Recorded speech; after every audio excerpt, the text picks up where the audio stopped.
The night that the elections were determined, they were the first to get on the phone to call me and to offer to do whatever it was that they could to put Democrats over the edge. That's what we need. I want you to know that we Democrats are going to be united as we take back the state of Florida. It's time. I also want to congratulate Attorney General nominee Sean Shaw, Agriculture Commissioner Nikki Freed, our new CFO candidate nominee Jeremy Ring, and I want to thank our amazing chairwoman Terry Rizzo, who is going to lead all of us to victory. Mayor Buddy Dyer, I want to thank you for hosting us right here.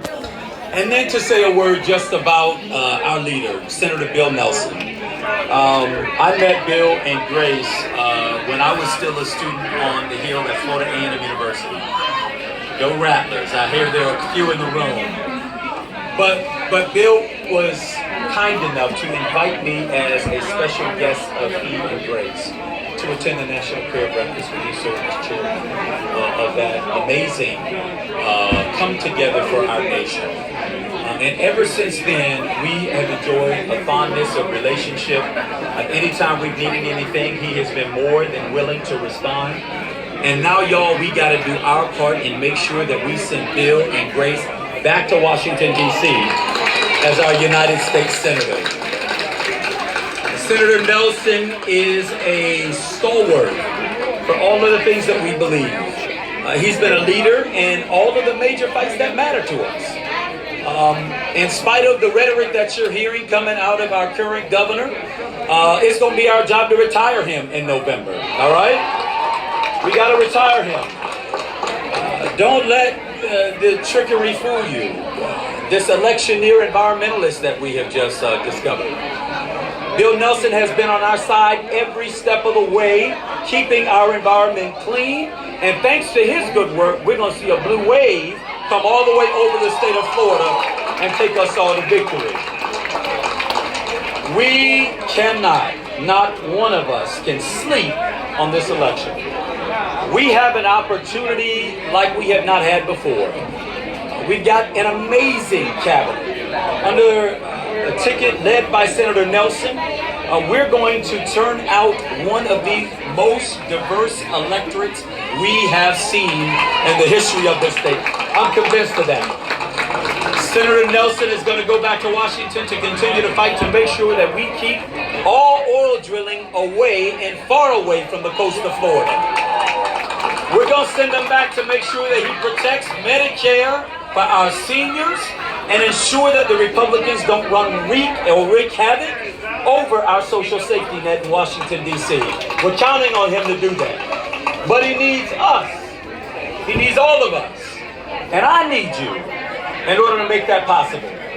Now, you all know what you need to know about Senator Nelson. You may not know enough about me. Over these last 18 months, we have made our way all across the state of Florida. To red areas, to blue areas, to purple areas. And the themes that we've listened to all along the way have been pretty consistent. Republican, Democrat, or otherwise, people at the end of the day want the same things for their families. They want to be able to work jobs that are jobs with dignity. Jobs where they can earn a wage, where they can take care of themselves and their families. That's what they want. They want access to affordable, quality health care where it doesn't terrify them to get sick, because they're terrified if they get sick, they can't go to work. And if they can't go to work, they can't earn a wage. And if they can't earn a wage, they can't pay their bills. This is not rhetoric for me. I remember what it was like growing up in Miami-Dade to my mother, who was a school bus driver, and my daddy, who was a construction worker. And sometimes the construction industry wasn't all that booming, so he would sell fruits and vegetables on the street corner. My mother would become a dry cleaner and a presser over the summer months when she wasn't driving the bus. And I remember sometimes having to wait for the free dental bus to come through the neighborhood and offer free teeth cleaning. This is not an abstract reality.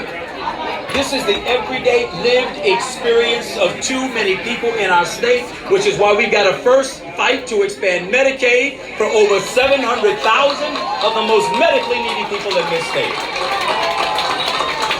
We have to work as a collective to ensure that people who get up and go to work and work a full-time job, get up and go and work on a job to take care of themselves and their families, are able to earn a wage that they can live on. We can do better than what we're doing in this state where we got people suffering under poverty wages, which is why I believe in a full living wage for every single Floridian. We can work together on this. I believe that we can build the kind of state where we value our public education system.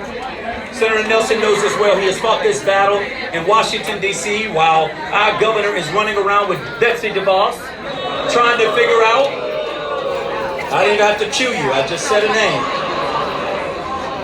trying to figure out what they can do to privatize the public education system. But when we win back this state, not if, but when we win back this state, we're going to put our money where our mouth is and add $1 billion new to public education, beginning by paying teachers what they are worth for doing the most difficult job that exists on earth. We're going to do that. With the help of the cabinet and with the help and support of Senator Nelson in Washington, D.C., we are going to put the protection back in environmental protection here in the state of Florida. Y'all know it. We've got a governor who says he's not a scientist and therefore can't say whether or not global warming and climate change is real. Never mind, we've got blue-green algae flowing out of the east and the west side of this state. We have turned over the protection of our environment to the biggest polluters around. But another thing is coming November 6th when we win this race and we gear up to protect not only our air, but our drinking water and also our oceans. There is no profit margin. There is no profit margin worth sacrificing the quality of the air we breathe. There's no corporate profit that is worth contaminating the water that we drink. There is no corporate interest big enough to cause sea life to flow up on our beaches in record numbers daily. We can change this thing, y'all, but we can't change it until we win. Which is why we need your help to do the only thing in life that my mother has ever told me to ask for is a chance. And so I am here today as the Democratic nominee for governor of the state of Florida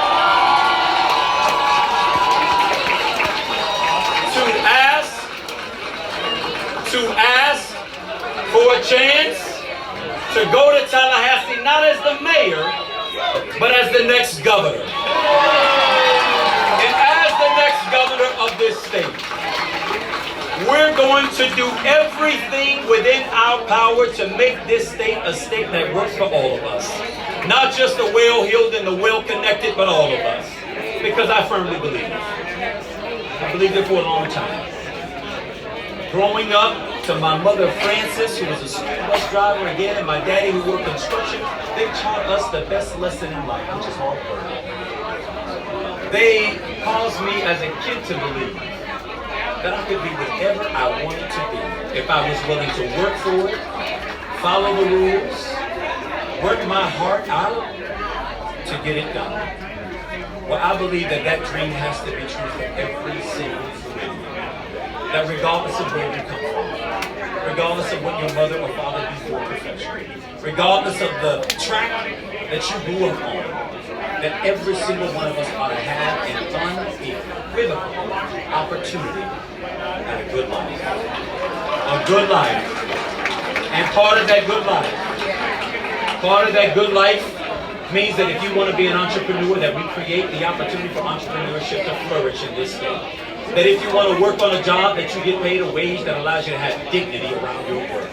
That you get access to health care that allows you to live out the fullness of your life. And for our seniors, that because of the sacrifice and service that you have made, that you ought to be able to live out your days in dignity.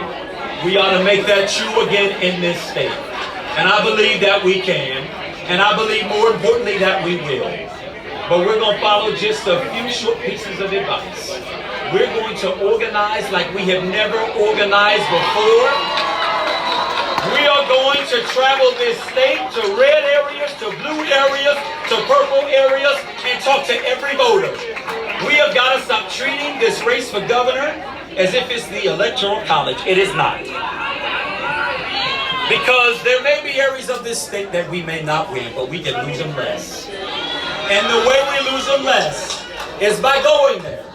Is by talking honestly and truthfully with people and giving them a reason to go out and vote for something and not just against. We're going to deliver that in this race. Now, my grandmother growing up used to have a mantra that she would recite to me and my siblings every morning before we cross the threshold. Now, because my mother and father had to go to work so early, they would load us up in the car and drive us over to my grandmama's house, where she would let us sleep a little bit longer before she would get us up and ready for the day. I had one of those old school kind of grandmamas. She would do two things. One, she would take her bottle of olive oil and she would twist off that top of oil, and she would take the residue oil and she would build a cross on my forehead. It was her way of sending us out into the day with a blessing that no harm would come our way. And then she would repeat this mantra that would never leave me. She would say, boy, go to school. Mind your teachers. Get your lesson. And one day bring that education home. She would say, bring it home for your little brother and your little sister who don't know what it is yet. Bring it home. Bring it home for that little boy down the street that you play with. God knows where he gonna end up. Bring it home. Bring it home for your mama and your daddy, who get up every single day to go out there and work on somebody else's job in order to keep a roof over your head, clothes on your back, and food on the table. Bring it home. I want you to know that as a kid, I didn't always know what my grandmother was communicating, but I would come to learn that what she was saying is, Andrew, this ain't just about you. There was a belief there that in society, if I did good in life, we would all do good in life. That if I went far in life, we would all go far. A sense that there was community in the collective. Donald Trump and Ron DeSantis wants to run us the other direction. They have made very clear their politics of division and derision and separation. But I want to let them know that on November 6th, we are going to send an unquestionable message, not just here in the state of Florida, but to the nation's capital, and it will reverberate around the world. That there are still more of us who are common and who are decent, who are self-respecting, who still believe in the American dream, who believe that there's room in this world for all of us, regardless of what our country's orientation is, the language we speak, the faith that we may or may not have, who we choose to love and to marry, that there is enough love and connectedness and community that we can all live this thing together. And so,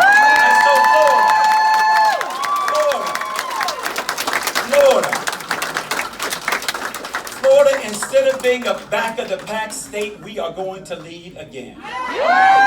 Florida is going to show not only the rest of this state, but the rest of this world, that there are more of us than there are of them.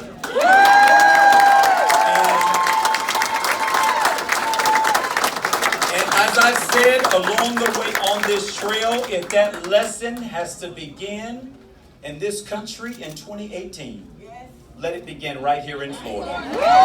We're going to send a message. We're going to send a message that we can make a state that has room enough for all of us. They may rush to the politics of division and fear. We're going to choose hope. We're going to choose optimism. We're going to choose love, connectedness, and community. As your Democratic nominee, I am exceedingly proud of joining with not only this slate of cabinet members, but with Senator Nelson and Grace Nelson as we move around this state to let everybody know that Florida is going to flip itself blue in 2018. And in 2020, we're going to flip this country blue and get you know who out of the White House. Along with all of you and all of us, my wife, R.J. Gillum, is going to join me on this trail. We are going to demonstrate by our example that there is love, comity, and decency that's still to be had in this state. We're going to run this race not only for our 3 children, but for the children whose names we cannot call and whose faces we cannot recognize. And I believe that we're going to be able to appeal to a greater sense of common decency that is going to make Florida the envy of the world. I believe we will do it. I believe we will win. I believe we will win. I believe we will win. And with your help, we're going to bring it home, not just for us, but for all of the people of the state of Florida. Let's get this job done, y'all. Let's get Florida through, and let's get this country through. God bless you.